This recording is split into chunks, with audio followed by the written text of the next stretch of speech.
এই গ্যারেজের মালিক কে? স্যার আমি। এই বাইকটা দেখতে পাচ্ছ? জি স্যার। এই বাইকটা আমার লাগবে, এনি হাউ এনি কস্ট। কিন্তু স্যার এটা খুবই রেয়ার আর খুবই old model sir. Old model হোক, এটা আমার গার্লফ্রেন্ড পছন্দ করে। টাকা 2 লাখ 5 লাখ যেটা হোক আমি দেবো, ঠিক আছে? ঠিক আছে স্যার, আপনি আমাকে 7 দিন সময় দেন, আমি এই বাইকটা আপনার ব্যবস্থা করব। 50,000 টাকা অ্যাডভান্স, আর আমার কার্ডটা দিন।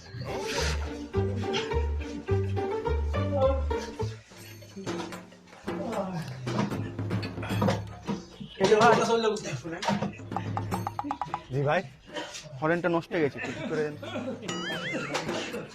আরে এটা সেই বাইকই তো, এটা স্যার খুঁজছিল। কি ভাই মডার্ন যুগে এসে আপনি ওল্ড বাইকে খুঁজছেন?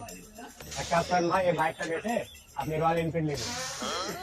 আরে ভাই, এ শুধু বাইক না, এটা আমার ইমোশন। আর আপনি বলেন ভাই, এই বাইকের দাম কেউ 2.5 লক্ষ টাকা দিতে পারবে? ভাই 1 মিনিট আমি আসছি।